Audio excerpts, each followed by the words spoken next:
Hey guys, James here, and welcome to the next installment on my channel here at Forex Journey with James. I've created this channel as a way for me to document my journey in trading, but it's also as a way for me to be able to share and give back with you guys as well. And so with that along the way, there are going to be videos where I go into more of an education side of things, or viewpoints on how I look and be able to trade the markets. And so it's a way, this channel in a way is for me to be able to give back to you guys. So whether you're new to trading, you've been around for a while and just wanting to look or understand different concepts and things, that's the aim of this channel essentially, is for me to be able to go into that and share my viewpoint with that.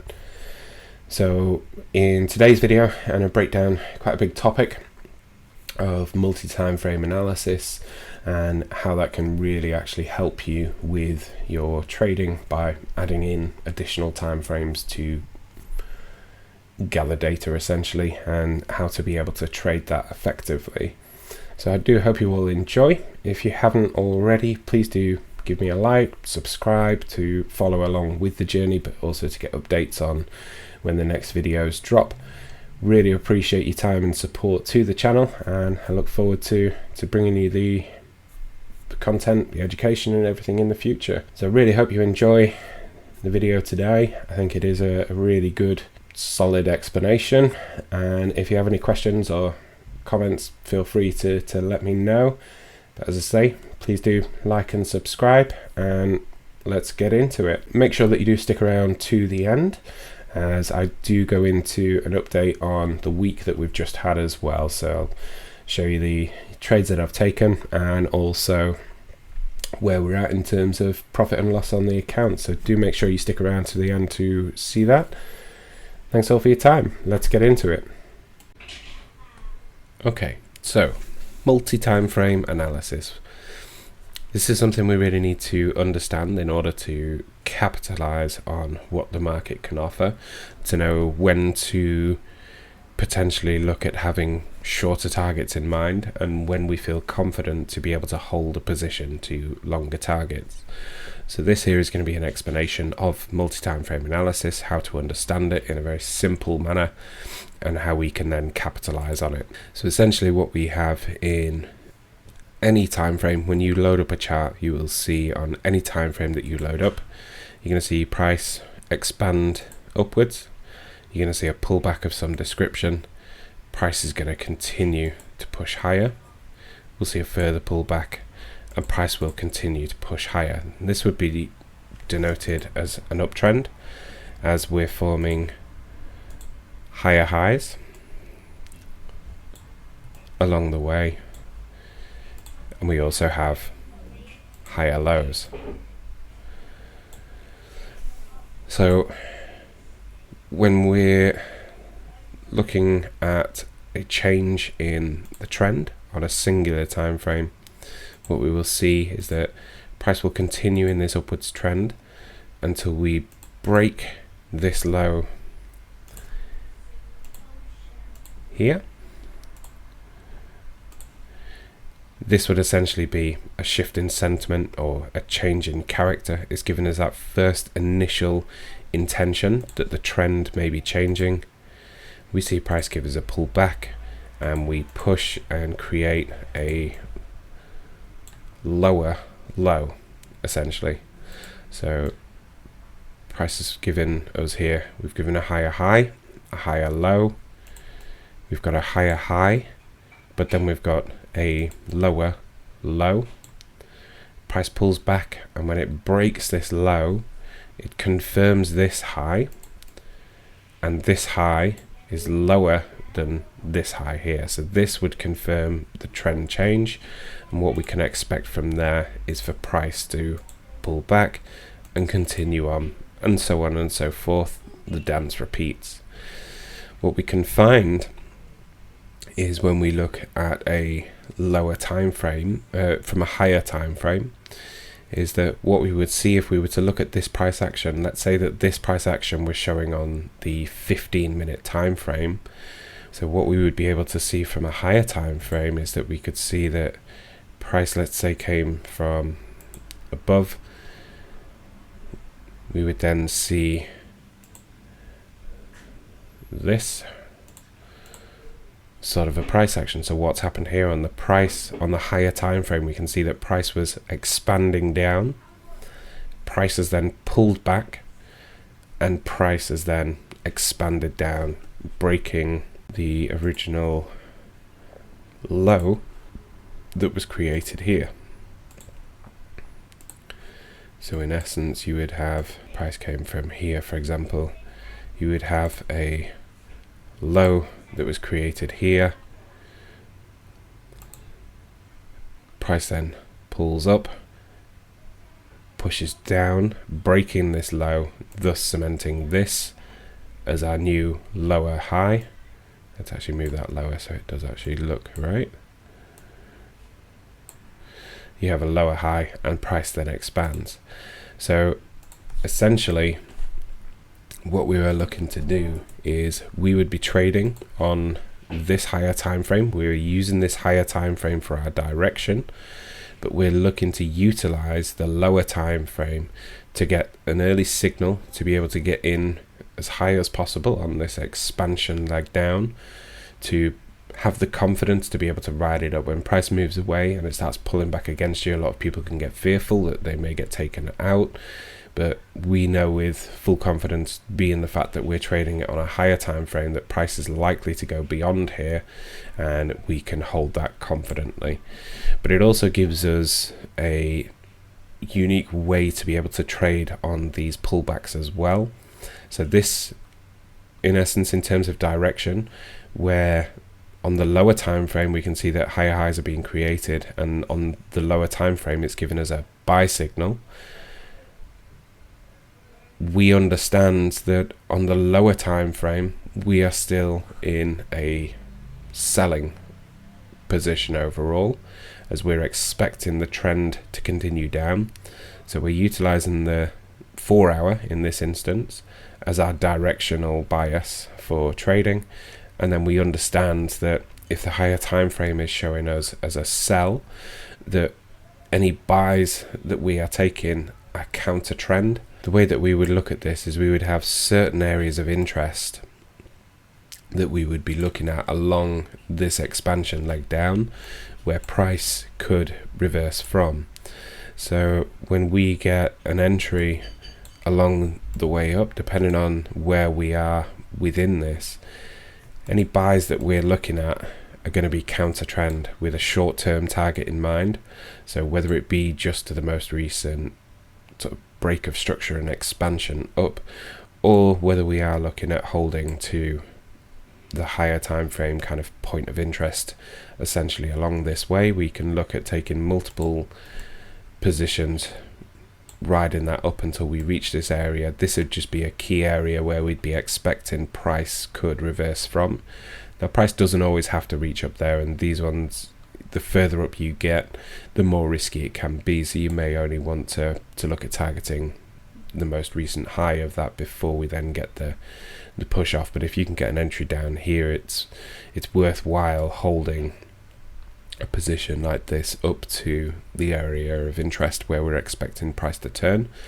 And then once price does turn, we can then again, because on the higher time frame price has moved down, we've pulled back. On the lower time frame, when we see that first shift, that's where we can look at getting an entry on the lower time frame. But instead of just looking at areas of interest that have been created on the way up, we're expecting price to continue down. So what that's going to do is that's going to allow us to target as a minimum to the break of this area, but ideally we'd be looking at further down. We're expecting lower prices in this example, so we'd be able to hold right the way through. These areas that we'll have along here will create points where price will usually react from, and we will see that price will usually give some sort of a reaction out of, and that gives us the opportunity to be able to then look at multiple positions and again riding them down. And this is where sometimes price can chop around a little bit but overall this is what you're aiming for, to ride the pullbacks up to a particular area where price is then going to continue, and then using the change of character on a lower time frame to give us that indication that the trend is shifting and that we're likely to be able to get into a position from the top and ride it down. And this is just something that helps us with our trading, is understanding where we are overall, because what you could also see here is that we have price moving down, we have a pullback, and price expands to the downside on the H4, so on the 4-hour time frame. But what we could also find is that if you were to actually go to a even higher time frame than that, say you head into the daily or the weekly, you might actually find that on the daily or the weekly that is actually just all one move down, and then you would then be expecting some sort of a pullback on the daily before price then continues. And this is where people can get lost in reading the charts and the price action. But ultimately, if you have 2 time frames that you're trading along, it just gives you that extra confluence to be able to understand where price is likely heading to and what we can expect in terms of target. Like you'll see on the charts, when I come to an example in a moment, when price pushes down on the 4-hour and we then get a change in character and riding up, some people may think, and especially if you were looking on the single time, if you were just looking on a single time frame, for example, if price was to come down here, let me just change this.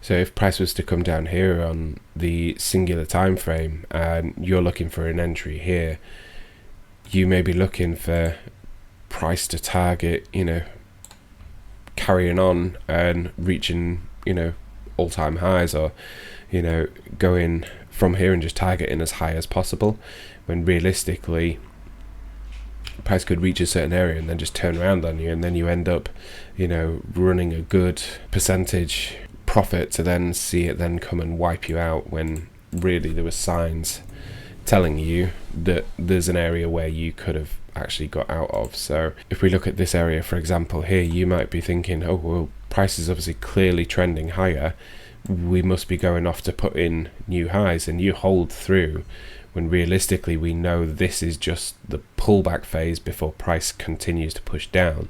So where you are holding out for a bigger percentage return, chances are you should have only been holding to this particular area, taking your money and going. So this is just something where price can really help you by using this multi-time frame analysis, is understanding exactly where we are in the charts. So here I'm going to show you with real chart examples as well, just so you can get an understanding using live charts, because sometimes a drawing is all very well to help you understand the concept, but realistically, with us being traders, we want to be able to actually see and identify this on the charts as well. So what I'm going to do here, so we're on the 4 hours, so I'm just going to change it to my 4-hour color, and we'll go again. So what can we see here? So we can see, essentially, we're just going to start from here. So you can see that price pushes down, we then pull back. See, price pushes down, we pull back. Price pushes down, we do stall a little bit here, but let's just say we push down, we pull back, we push down. You can see here, I'm just treating this as one particular leg. This isn't necessarily how we would do it, but just to give you a kind of an overview essentially of how price action is behaving. So you can see here, so price was trending down, and let's just, that point's lower.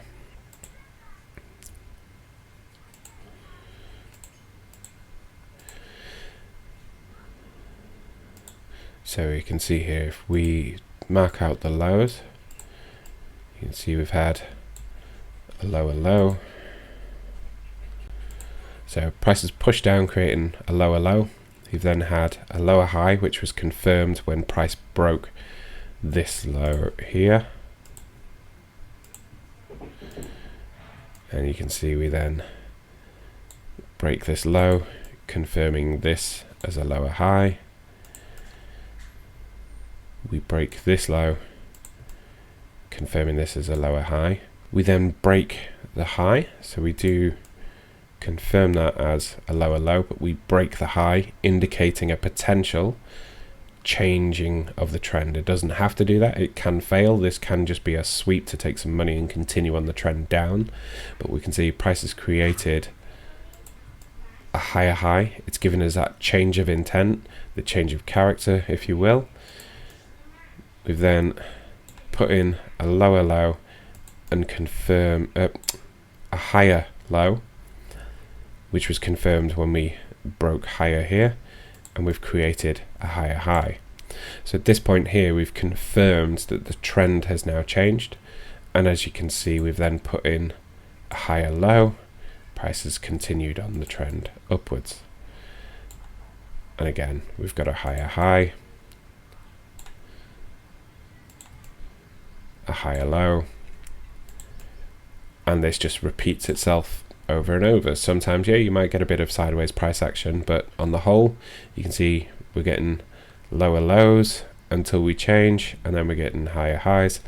And this is where the magic comes into it, essentially. If I jump down now to the lower time frame, so we can see here that price, and this is just one particular area. For example, we can see that price has come in. We've had a little bit of a change of sideways consolidation, but we can see essentially, let's just come from here.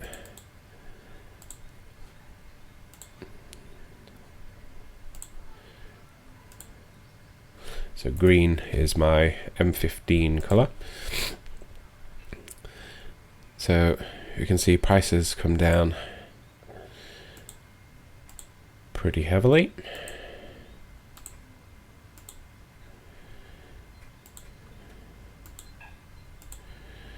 We then chopped around a little, but you can see overall that prices expanded down.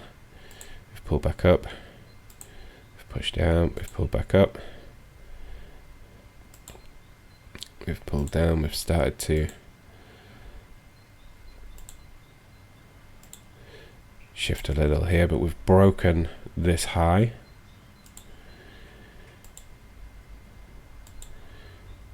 We've then pushed higher and pushed higher. So at this point you might be thinking, if you were just trading on the one time frame, that okay, price is pushing and we're going to be reaching for new highs, that's it now. When really we know that we're just in a pullback of the higher time frame. So you can see price does shifts, it pushes down, and again it's just giving us that early indication here. We can see we attempt at the highs, we push down, we get a bit of consolidation here, but overall we push and we work our way lower. Now it's not the cleanest of examples, but essentially you can see that price does then trade lower, and again you can see this particular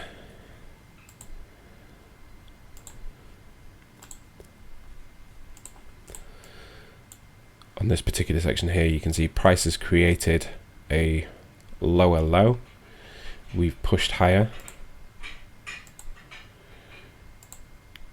trading higher than this low, we've created a low, we've traded higher, we created a low, we've traded higher, we've created a low, we've traded higher, and then we've had a sell-off, big sell-off here to put in a lower low. And you can see we do break that low on the M15 and we do hold around a little bit, but again, price does then go on to create much lower prices.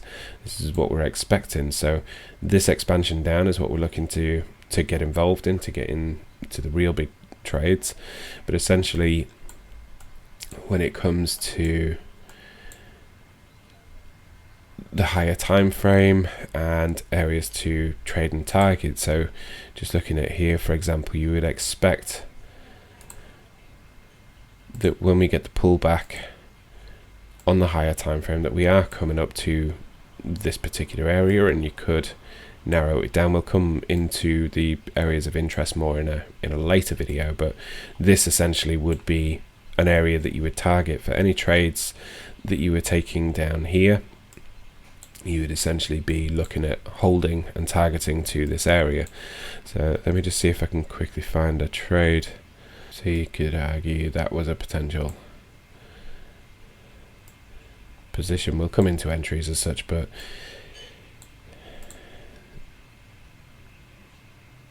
in fact, actually, yeah. So you've got a potential entry point that you would be essentially holding up from there, and you can see that price has come up to that level, and you would be holding to there. So rather than aiming for, you know, higher prices, for price to absolutely blast on through, we know that on the higher time frame, essentially this is just a pullback section. We're expecting for the price to continue, and we're expecting lower prices. Had you have tried to hold for price to create new highs, or that we're thinking that price is going to trade higher, you'd have been potentially taken out for a loss if you'd have been tried to be too greedy before cutting profits, or your target areas, for example. Or, and if you're getting into a trade this high up as we're approaching this area, so this would be a perfect and clean example of a trade that you would definitely be involved in.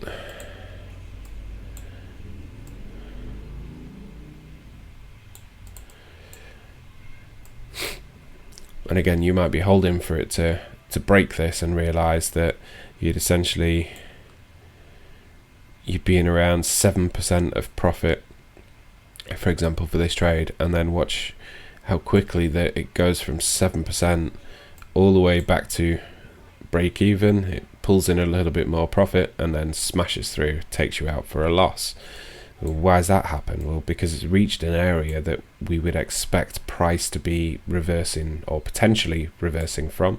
Doesn't have to happen. The market can do anything, and we could continue to trade higher and go on to break these break these highs, thus giving us the changing character, like we do when price gets to this area. So we would expect price has pulled back, it's continued, and it's given us lower prices. It's put in the lower low, price turns around on the lower time frame, puts in the highs, changes the trend, so we're moving upwards on the M15. We would expect, you know, that price would potentially turn around from somewhere in here. This would be the extreme level where once price does break through that, that's that first indication that the trend could be changing. It doesn't confirm it until we break later on up here, and we know once we've reached this point that the trend is up. So at this point, any sells in this would be counter trend, that we can do it, but we can hold to an area where price is likely to reverse from, essentially, and then as long as it doesn't break these lows, it can continue. But you'd be looking to get involved in these particular areas. You'd be happy if you can find an entry that gets you in, then you'd be holding it right the way through with the expectation of higher prices, where you could then look at saying, well, price may react from a certain area, so that's where I'm going to look at holding to. But you can expect that we would reach a certain area, we can trade the pullback, and then for price to continue on, essentially. But that's it, just a chart example here of that. I hope that does it justice on my explanation. If there's anything you want more clarification on, obviously I know I haven't yet gone into points of interest or entries and things, but the big crux of the strategy, I feel, is being able to wrap your head around a multi-time frame analysis and how to approach that. Once you have that down and the understanding, things become a lot clearer on the actual markets and the direction for trading. But I guess in summary, it's just a case of understanding that in terms of having the best sort of profitability for the strategy, we need to understand that we want to use one time frame for our directional bias. For me and for us in FTR, it would be the 4 hour, which we would use for our directional bias, and then we're utilizing the M15, so the 15-minute time frame. We're utilizing that.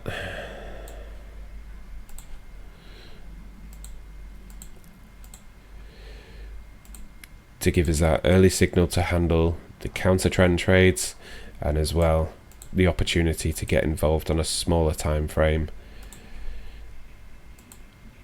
when we're expecting price to expand and reach higher prices. We're using the lower time frame for our entries, and where we're using the higher time frame to trade for direction and where we expect price to go. But hopefully that helps, and we'll dig more into this as we do go along, so please do stick around and let me know if you did find this helpful. As it stands for this week on the charts, so we had 2 losses, absolutely fine. There was potentially a counter trend trade that you could have taken down here, which would have been a beautiful entry and a winning position.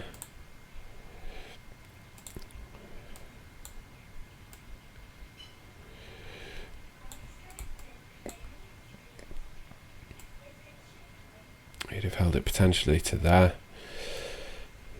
So it's definitely a good position, but for me, I just wanted the confirmation.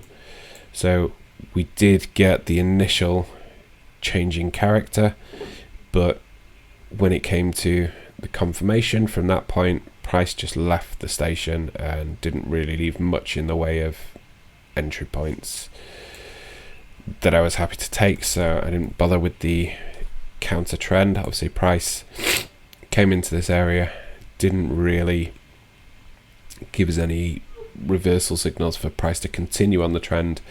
We've then had the change of character to the upside at this point, so this was the change of character, and we're now into current price essentially.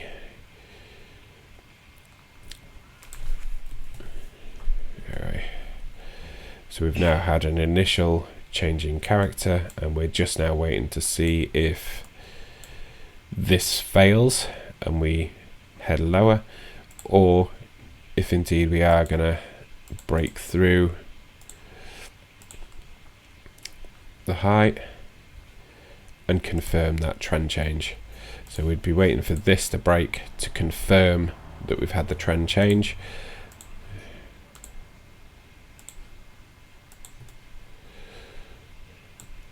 Or if price breaks down here, then we've essentially had a failed changing character, which is absolutely fine and can happen. Price can sometimes come up, take out any sort of liquidity from key areas, and then look to reverse and continue on down.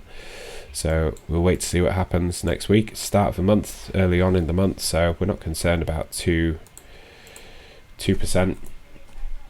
drawdown. That's not a problem at all. So we can see here this week minus 2.14. So current balance 963.89, and yeah, so far since starting this on the 12th of March, we're down 3.61%, which is nothing because the minimum trade size on a winning position is at 4%.